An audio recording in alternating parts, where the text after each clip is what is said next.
The following is a special presentation of Tony Kurre Radio.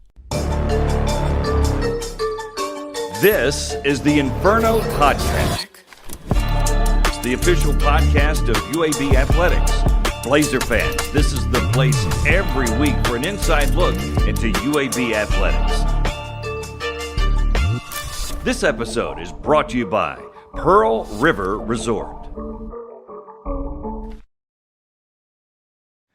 Welcome into this week's Inferno Podcast, Season 2, Episode 14. We got some football to talk about here on the podcast. And as always, the rundown brought to you by Legacy Credit Union, the official credit union of UAB Athletics. Coming up on the show, starting quarterback right now, at least 2 of the last 3 weeks. Ryder Burton will be here. Very interesting, entertaining guy.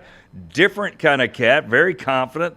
But he'll be on the show. We'll get to meet him and talk to him a little bit about football and then things that make him tick. Also, McCants.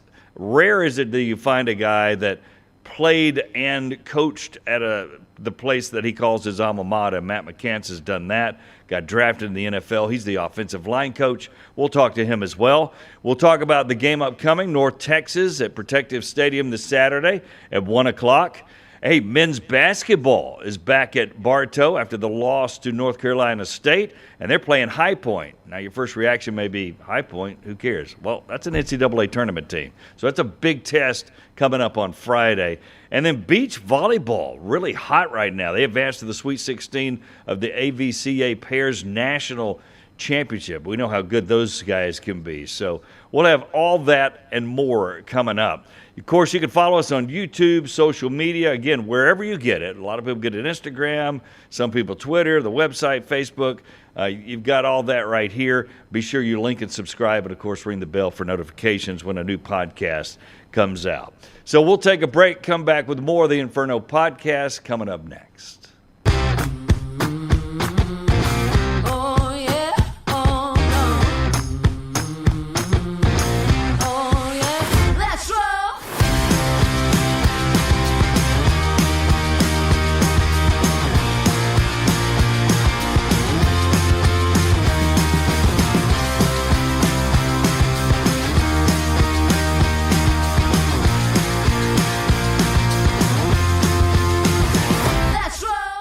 Welcome back to the Inferno Podcast. Scott Griffin here. It's time for Coach's Corner, and we got one of the best and one of the guys that's been very long tenured here at UAB, Matt McCants, coming in. He's our offensive line coach on the Blazer football team. Matt, how's it going? Scott, it's going really well. Thank you so much for inviting me on this podcast. It's a great honor, and truly excited to talk some Blazers football today. Now, Ted just told us, and I didn't realize this, that I knew you guys were healthy, but one of only 12 offensive line groups to be healthy and start the same guys virtually all year. That's amazing. That is amazing. And like I said, I always take it back to the preparation of what we did in the offseason. Obviously, the mindset of the group to go out and excel at a high level, it all started back in January and February. And obviously, the transfer portal, you bring guys in May, and then you get them to buy into the same aspect. You know, I'm a believer that if you put that work in and you train yourself in a manner that, you know, you want to have success and you want to put yourself in the right position, then, you know, good things can happen. You know, if you don't do that, then I feel like you have no chance. So what is an offensive lineman, what kind of mentality, what they got to do to get your attention? I think the number one thing it starts with is confidence, the ability to go out and perform your task at a high level. You know, offensive line is one of the most unique positions on the field. You know, you're asked to block some of the best athletes on the field, and you're almost in a retreating posture. You know, your back, your kick sliding, and you're backing up. So to be able to do all these things, it's an unnatural task. So it's the time on task, the preparation that goes into it. I always say it's like a pro golfer. He's always working on his golf swing. It's like Steph Curry or one of those great basketball players who's always working on a three-point shot. Same thing in offensive lineman. You always got to be detailed in your work and how you approach it and the seriousness that it takes. And so it's a day in and day out process that I really feel that our guys have bought into it. Well, I think it's amazing because depending on whether you're a tackle or an interior guy, guards or centers, you may have to block a guy 6'5", 240 that can really run, or a 350-pound Samoan that's coming up trying to push you back. And then we're not even talking about blitzers coming from everywhere. No doubt. So no doubt. The ability to have to be able to block that, you know? And I say it goes back to also the guy next to you, and that's why we, pride ourselves as a unit. And it started with the brotherhood mantra that we've adopted. And, on the offensive line, it's really just the guy next to you in this foxhole, and you want to be able to depend on him. And so a lot of it comes down to communication. Hey, we all seeing the same thing. We all communicating the same way. We all going the right way.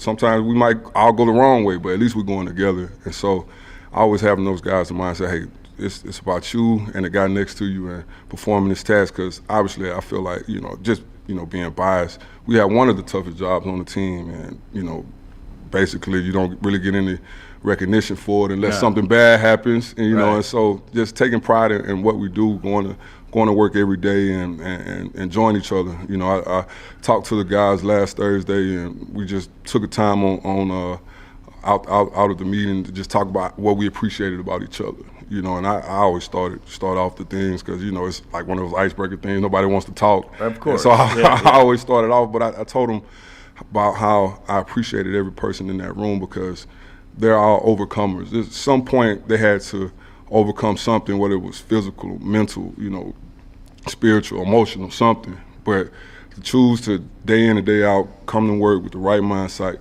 the right attitude, and that's, in my opinion, that's how you have success. And you kind of touched on it, being selfless. Yeah. You're never going to get glory. I mean, the highest paid offensive lineman in the NFL, most people wouldn't be able to tell you who it was. Yeah, you know what I mean? No doubt. So can you recruit selfless?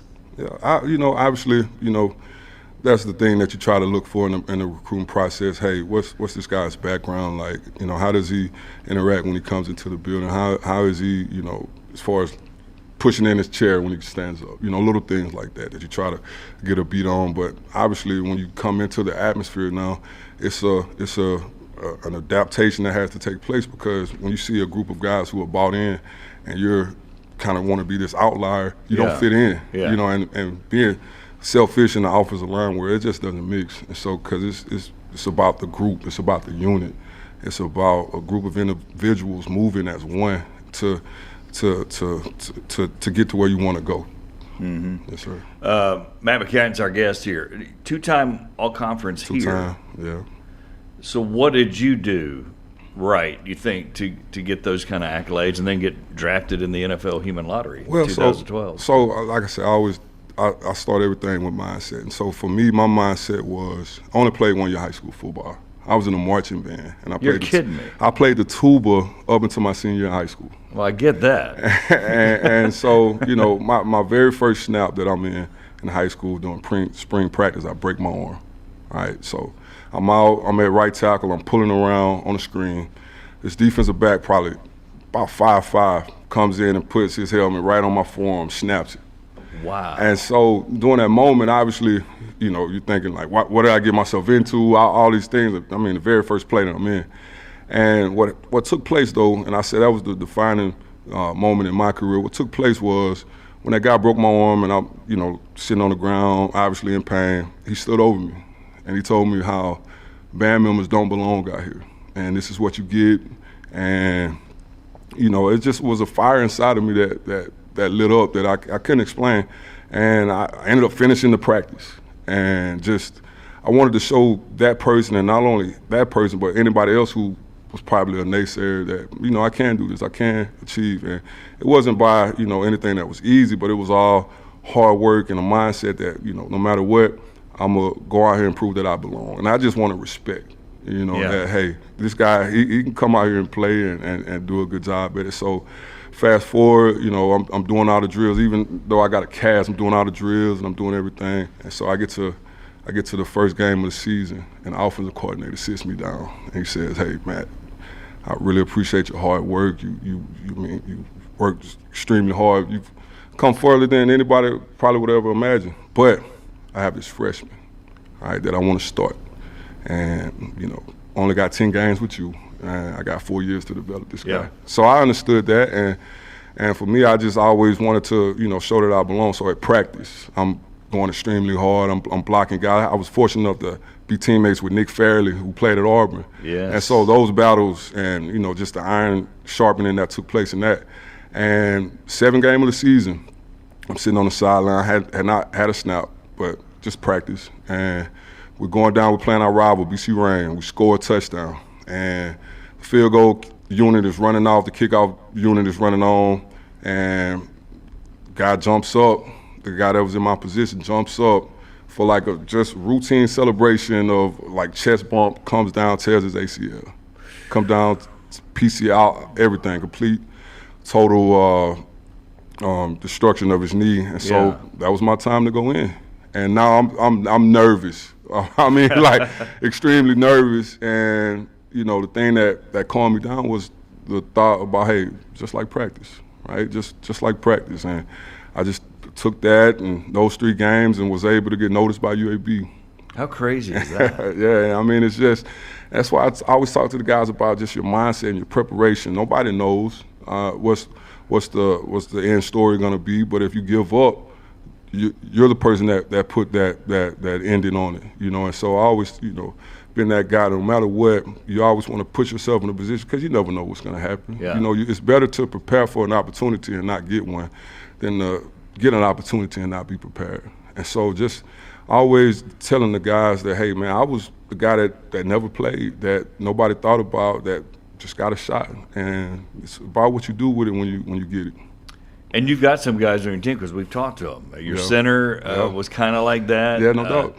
The left tackle that I don't think he starts now, but that you've got players under your tutelage that you can identify with. No doubt. You weren't, Willie Anderson, a 15-year All-Pro that was no doubt. top 10 in the country in high school, right? No. So that's a testament to those guys. Like Adam, I was fortunate enough to be here. Like I said, I got here in 21. That was his freshman year. And just to see as a kid walk on, comes in, works extremely hard. I mean, at everything he does, he only knows one speed. And I just always respected him for how he worked. And I always just would talk with him and ask him what his goals were. And it was always just something that was just so intangible that, hey, I want to get a scholarship. I want to work myself to get a scholarship. Yeah. Hey, I just want to work myself to be the backup guy. I just getting in the rotation. Like, it's just, he always had something that he was working towards. And, to see him go get it, I can go on and on. Caleb Perez, who's our left guard, had 7 or 8 serious surgeries, in regards to his lower body. And, they told him he was done. And to see him and push back, and you go, down the list in that room. And like I said, just all of them are overcomers, same way like I believe in, no matter what, you have the capability to do whatever you want. If you put your mind to it, you work hard enough, you put yourself in a good position. Not saying that it's going to be guaranteed. No, nothing's guaranteed. Nothing's guaranteed, but you put yourself in a good position to, if that moment does come, you're ready for it. That's amazing. Yeah. And then before we get back to UAB, you get drafted. So to go from what you're talking about just to get a scholarship is unbelievable. Yes, sir. But then you develop to all-conference and get drafted. That had to be mind-blowing. Yeah, like I said, it's just that was my mindset. That every day I wanted to show the person across from me that, I'm a serious football player, not a tuba player. I would get that all the time. Hey, this guy's a tuba player. I don't know. And so it was just that mindset that I wanted to, go out and show people that I belong. And I had tremendous coaches, man. Coach Neil Calloway, who was the head coach of the time, had coached Chris Samuels and tremendous offensive tackles. Coach Kim Heldon was a tremendous coach who coached in the NFL at offensive line. Will Friend, who is still a great offensive line coach. I had just great people around me who was able to help mold me and shape me into the player that I became. Wow. Yes, sir. That's amazing. Yeah. All right, so you've got you guys are playing well offensively. Yes. Now, this past Saturday, not as many points as you like, but I think the gap, and this is just me, the gap is narrowing between true few wins in a row Yeah. and what has happened in the past. Am I wrong on that? No, you're absolutely right. And obviously, just being on the Cubs, it's frustrating at times because you know how good we can be. And Coach Moore always says it all the time. We're just really scratching the surface on how good we can be offensively. And it comes down to every day with our mindset coming in to work that, hey, we have to put everything that we can into this thing. The phrase that I've used with the offensive line is just, hey, we're all in. We're at the table. Hey, all of our chips, we're pushing it into the middle of the table. And let's, give it everything we got because who knows what can happen, when you just put it all on the table and say, hey, this is where we're going to be and we're pushing towards the where we want to go. Now, you're blocked for two different guys. Kitna, when he's healthy, plays. Of course, Ryder has played the last 2 or 3 games. Yes, sir. He's a different cat, right? He's putting his hand on the ground, still making a play, stay alive, like he threw a touchdown to Hawkins this past Saturday. Yes, so sir. What's it like blocking for 2 different guys, or you just do your job and you got to do what you do? And that's the main thing, right? We tell our guys, do your job. Do your job, do what your responsibility is at a high level, and we let everything else worry about itself. It's a funny thing. We like to say that the offensive line community is like a mushroom society, right? We're in the dark, we're by ourselves, and we just try to tend to our own land and focus on the things that we can control. How hard can we play? How physical can we play and our pad level, and how can we communicate better? How can we do our job better? And at the end of the day, we try to just control the things that we can control. Yeah, it's great stuff. Matt, thanks for hanging out with us. Yes, sir, no doubt. Matt McCants, the offensive line coach. Again, Coach's Corner brought to you by Pepsi and Viva Health. We'll take a break, come back with more here on the Inferno podcast.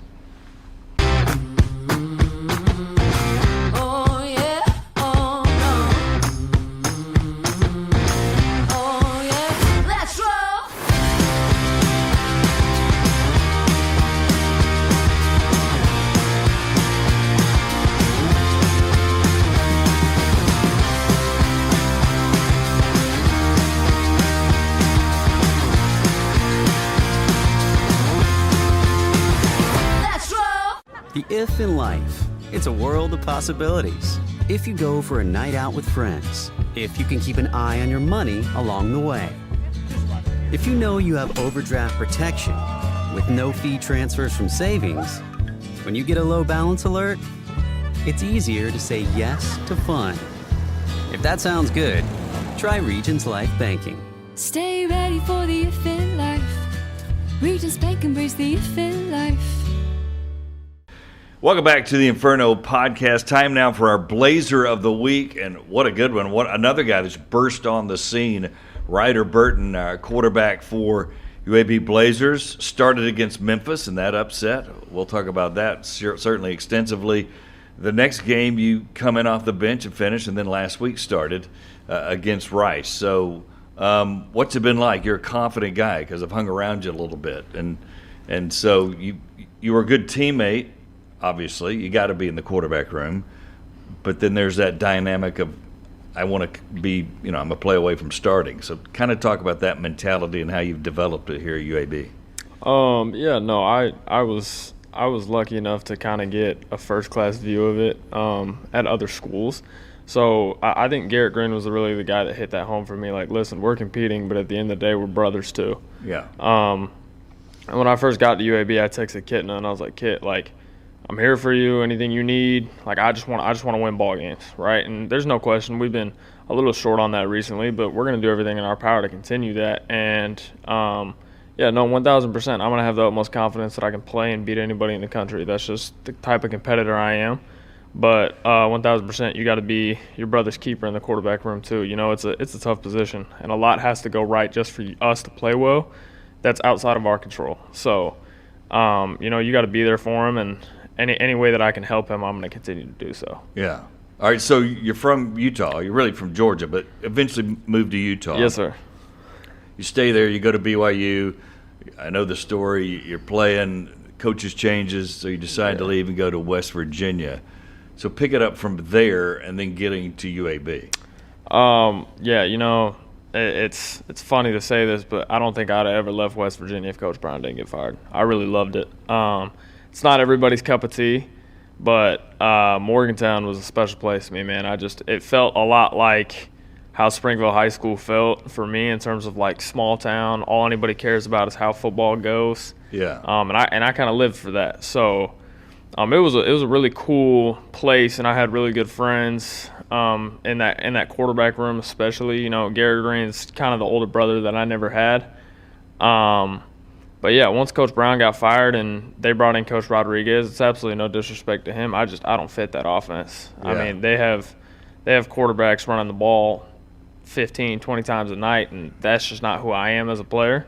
And so I got in the portal, and I had my fair share of schools call, but when UAB called, I looked up Coach Mortensen, and I had my QB trainer that I work with call Bryce Young and ask Bryce, like, what did you think of Alex Mortensen? When a Heisman Trophy winner says he's one of my favorite coaches I've ever worked with, you should probably listen. Yeah. So, the second I heard that, I was like, I'm all in. Let's see what this is about. So, has it been what you thought? 1,000%. Coach Mortensen's my guy.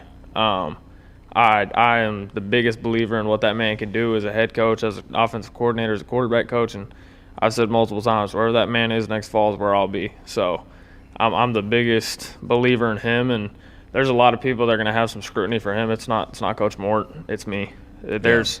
Coach Mort will always build in the answers for me to be successful. And so when we're not on offense, you can point the finger at everybody, but you can point the finger at me because he's going to give me the opportunities to be successful. All right, so again, you're confident, right? Or I don't think you see right there. You said extremely. Yes, you sir. Wouldn't even let me tell you how confident it is of people listening. But I like that, and I think a quarterback has to exhibit that. So my point is, you start in a very difficult circumstance against a team that would be in the playoffs as of last week. I think last week's poll, we'll find out Tuesday. But Memphis would be in the playoffs right now. Yes, sir. And you guys beat them at home in your first start. Mm-hmm. If you're not confident, that's not happening. Yeah, for sure. Right? 1,000%. So tell us about the prep for that game and how you entered into that game. You know what I mean? Mentally. Yeah. No, once again, West Virginia pays out. I watched how Garrett prepared for him. We played him in the bowl game. So it was my second time preparing for this defense, and it also always helps when you have a guy that's played 5 years of college football help you get ready for a defense. Like, I was going into that game as a backup. So, I wasn't starting, but the fact that I got to watch his preparation and I took his notes from the game. I called him. He had like 12 pages of notes to give me, just stuff he saw from last year. So it gave me a good head start for sure. And then, I just went in the game like, why not us? Why not me? I really carry that with me everywhere I go. That you can line me up against anybody, and at the end of the day, that guy's going to say, he tied his shoes up. Like, I'm going to bring it. That's just the competitor I am, and that's the belief I have every single game is we can beat anybody. But at the same time, you have to have enough humbleness and humility to go, anybody can beat us if we don't prepare right. So, just confidence comes from preparation, and I put in tons of preparation. And, you can ask anybody in the building. I'm not leaving that facility earlier than anybody else. So I'm in there usually later than most coaches. So that's just that confidence comes from the preparation. And if you don't have that, there's no way you beat Memphis, right? No way. No. Just go out there and play ball. Yeah. It's amazing. All right, so we fast forward to the next week. You're not starting. You come in. Jalen has issues. He's not 100% healthy either. But you kind of bring – I know you're not a runner from the 15, 20 attempts. Yeah. You're not Lamar Jackson. No, definitely But you not. do have some escapability. Elusiveness, throwing off platform, maybe some things Jalen can't do. Talk about – has that just been natural for you the whole time? Or part of it for sure. The high school I played at in Utah, we were a very run-heavy offense. And so you got really used to 7-8 people coming on the snap when you were playing quarterback at that high school. So you better learn how to make some people miss, or you're just not going to get the ball off very often at Springville High School. So, I kind of started to pick it up in high school, and then from there it's just kind of carried. It's never been – I'm never going to be a guy that runs a 4-4, right? I'm not that type of athlete.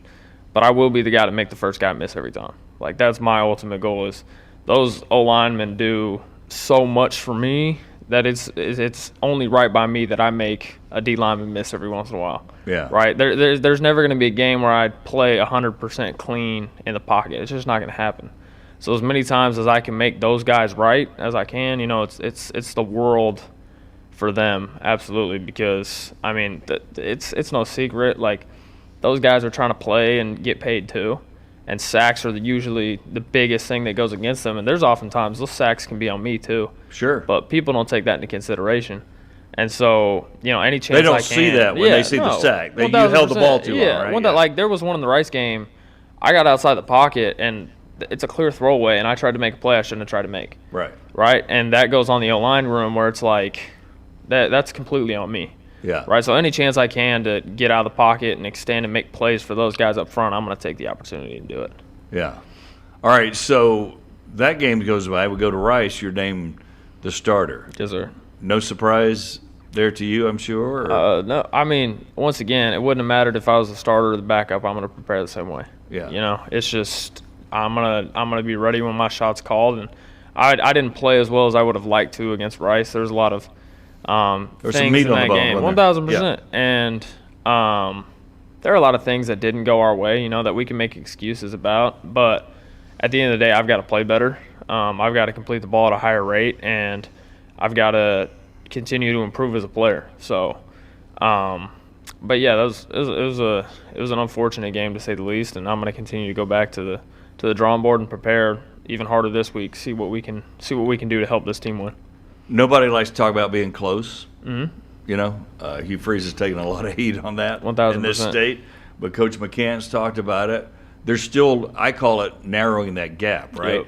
You guys seem to be where you played 2.5 good quarters, 3 good quarters, offensively and defensively. Yep. Saturday, you got a good defensive effort. You have the lead at the half, 17 points. Yep. Second half, it doesn't happen. 1,000%. So what are you identifying anything that's keeping you from playing the 4 quarters, or is it different things every week and it's just a matter of, and I'm not talking about you personally, but as a team, right? I think the past 2 weeks, UConn, I felt like through the duration of the game and then the second half against Rice, we got to be better on first down.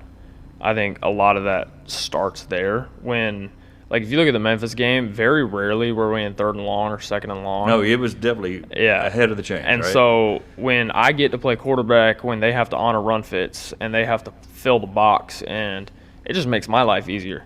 Against UConn, we're down 24-0 before we can look up. Yeah. That DC can do whatever he wants. He can send the house. That makes those O-lineman jobs incredibly hard, right? Because D-linemen aren't worried about gaps. They're like, man, this is a stat game. Let's see how many sacks I can get. Like, there's no question. So the fire is burning a little hotter on that defensive side.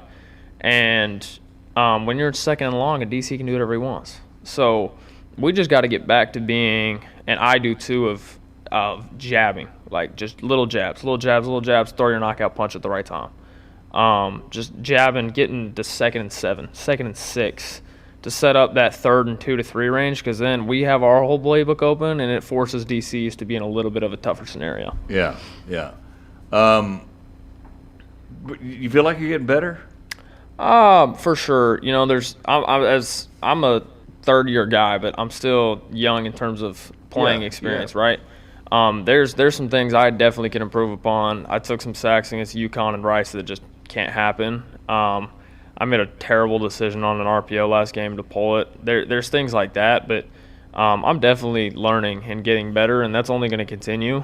And the preparation that I put in the game is just it's going to pay off. Like, there's no doubt in my mind. At some point things are going to click like they did against the Memphis game, and we're going to keep it rolling. So that's kind of my mindset on it. I got to ask a question, and not to get too footballish. Yeah.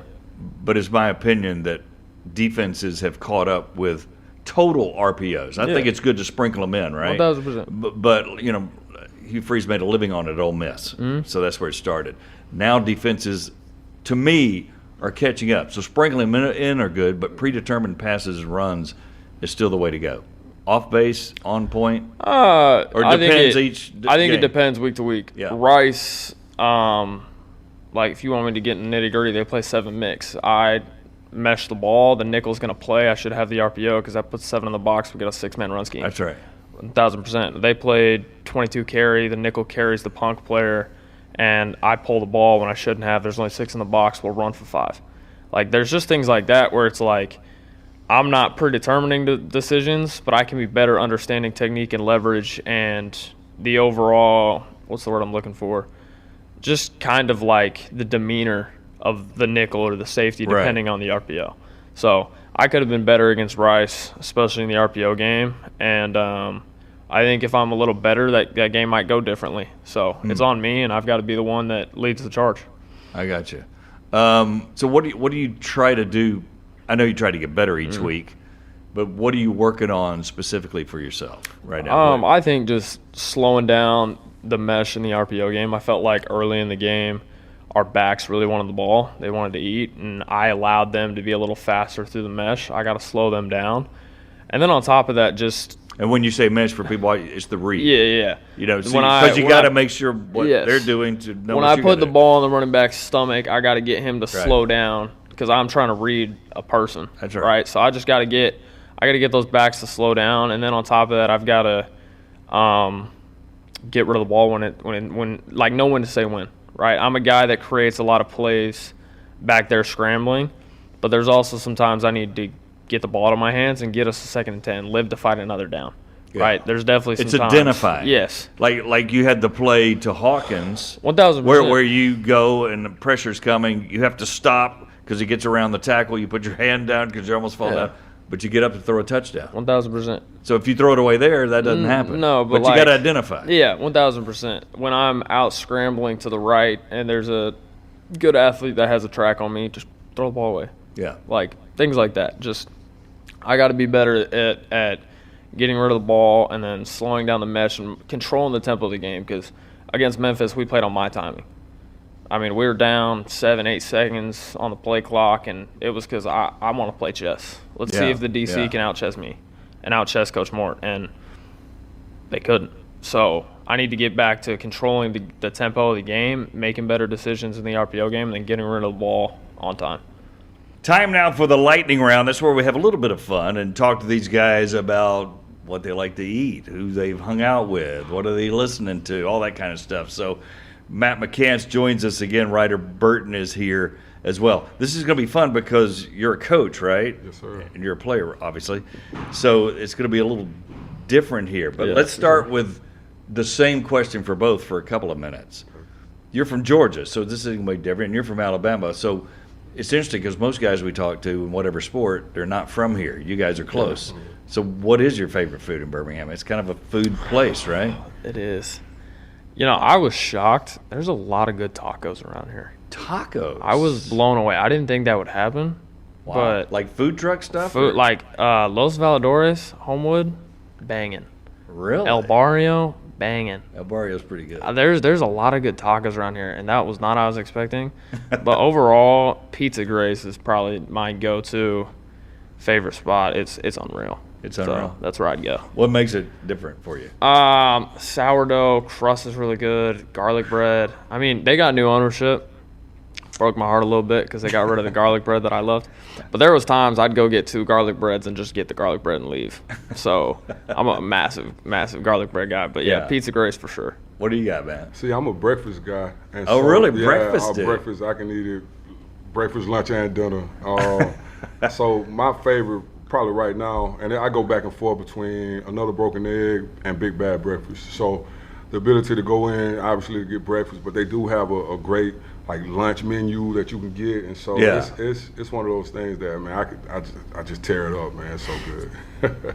That's crazy. And an offensive lineman, you're eating a lot of breakfast. Oh man, I mean, hey, give me eggs. How many pieces of bacon? So this is my kind of go-to, especially like you go on the road and you're at the hotel and they have breakfast there. So I go 4 eggs over easy.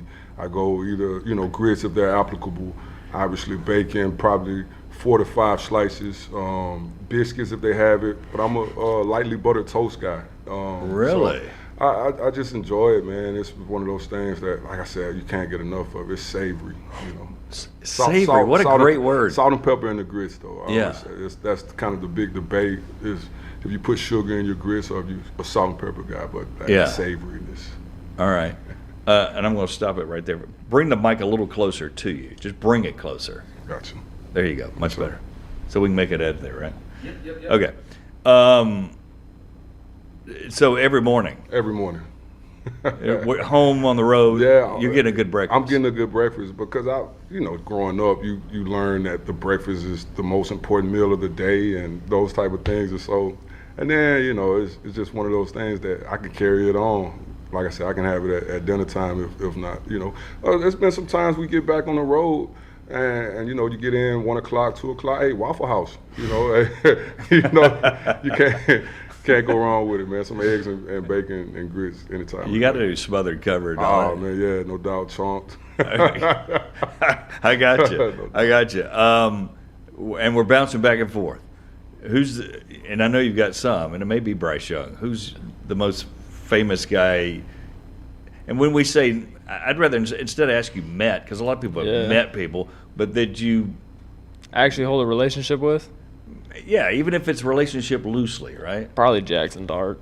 Jackson Dart? That's one of my good buddies. How'd that Jackson happen? Dart would be up there. We're both from Utah, trained with the same That's guy right. out in 3D QB. Yeah, I'd probably go Jackson. You got a little dart in you, I think. That's my Does that guy, come man. from the academy? Part of it, the throwing mechanics are similar because we work with the same guy, and then part of it's a lot like he's from the place my dad grew up, so it's like I've hung around a lot of the same people Jackson's been around and stuff like that. So I guess you could say a little of the same upbringing in a way. So yeah, for sure. Is this fairly consistent text or no? Every once in a while, enough. Every time I see him, it's a pretty lengthy conversation. His little brother's quite the little player. Yeah. He'll be out there catching for jacks when we're out there working, and his dad's a great guy, great family. Just awesome people. And when he got drafted, obviously shot him a text, shot me back, and then when I played against Memphis, same kind of ordeal. Yeah. So Very no, cool. 1,000%. Did you know that? I did not. See, that's what I love about Lightning Round. You learn about your coach and player. Yeah, it's no kind of doubt. cool. All right, so you got drafted. So you got to have some names. Yeah, man, I some really great names, but the name that, when you asked that question, that just popped into my head immediately was Joe Webb. Joe Jackson Olin, current Jackson Olin yes, coach. man, he was my quarterback when I was here, and just obviously the things that he was able to do on the field, and then obviously his career that he had in the NFL. This guy played freaking gunner on punt, backup Played quarterback, everything. receiver, and And lasted a while. And lasted a long time. Yeah. And transitioned to boxing, was boxing. Had his opening debut fight at Bartow. So it was just one of those things that, man, obviously a great human being and a great teammate, but, just a huge fan of the things that he was able to do. It was one play I'll never forget.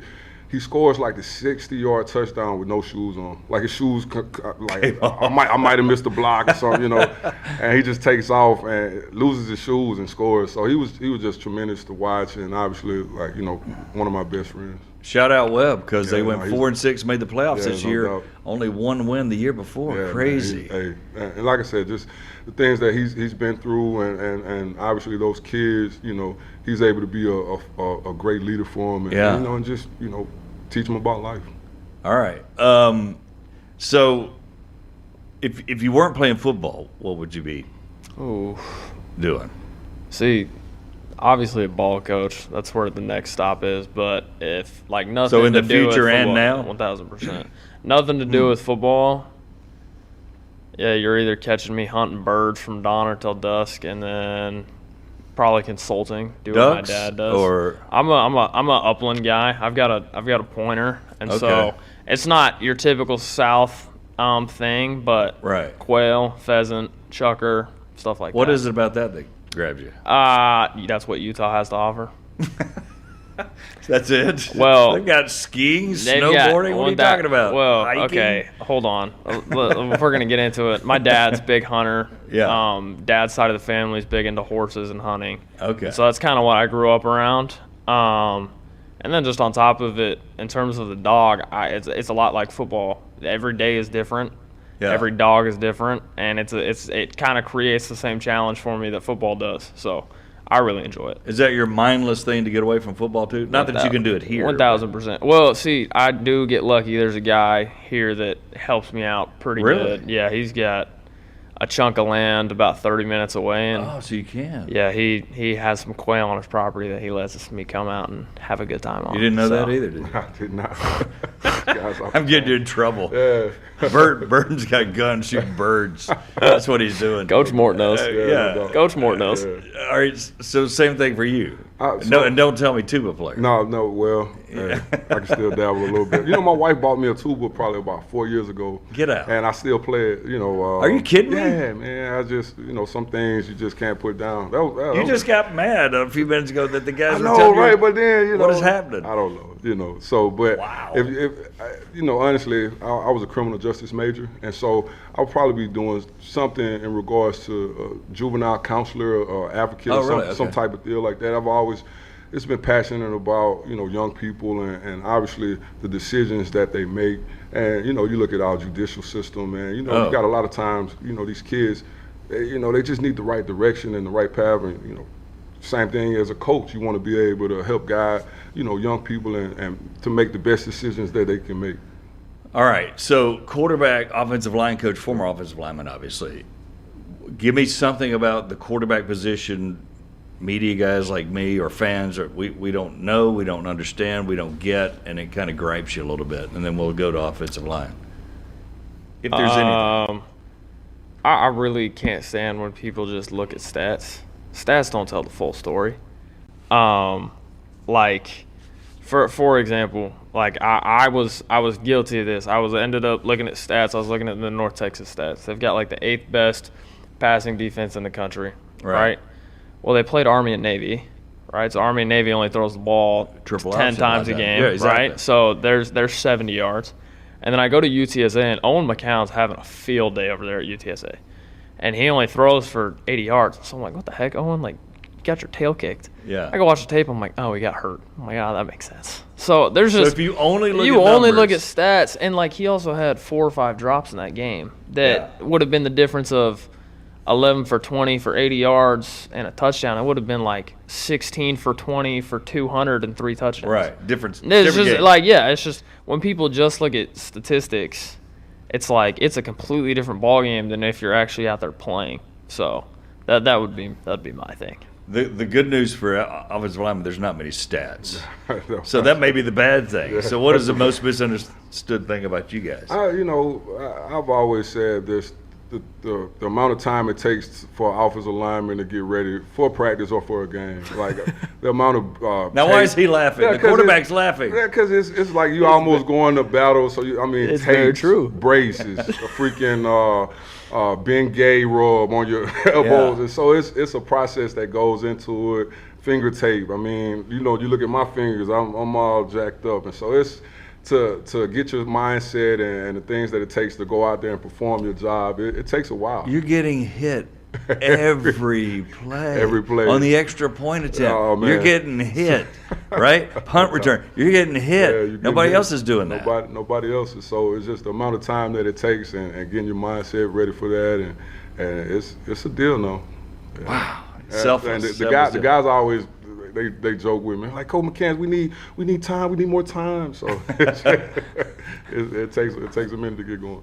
Well, we wish you guys good luck against North Texas coming up Saturday, and thanks for hanging out with us. Absolutely, thank you, sir, for having me. Yeah, Ryder Burton, the quarterback, Matt McCants, offensive line coach, here on the Inferno podcast. We'll take a break, come back with more in a moment.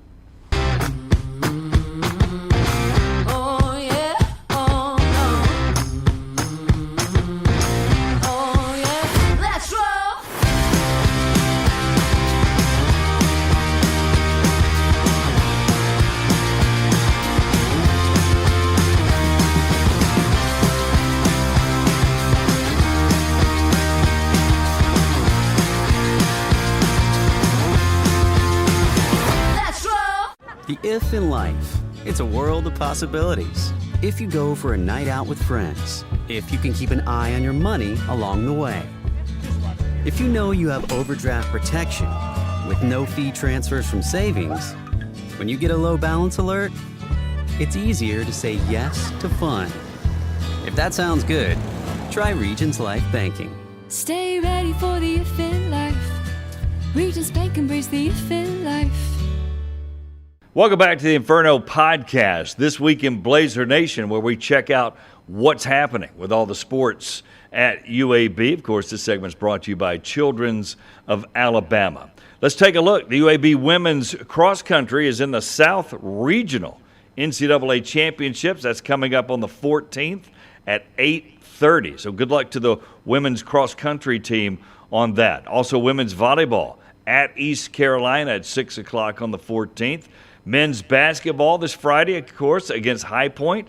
The new basic home times, again, until TV gets involved, 6:30 here on a Friday, so check that out. Football will kick off at 1 o'clock at Protective Stadium against North Texas. We talked about that earlier. Women's volleyball back in action on the 16th at Charlotte on their extended weekend road trip. That's a 1 o'clock game there. And then women's basketball at Chattanooga, also at 1 o'clock. That'll be a good challenge for the women's basketball team. And then we come back for men's basketball against Rhodes, another 6:30 tip-off there on November 17th. So plenty of basketball, volleyball. Good luck again to the cross-country team as they're in the championships. A lot of stuff going on this week in Blazer Nation.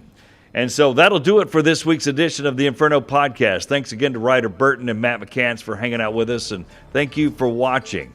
Again, we'll see you next week here on the Inferno podcast.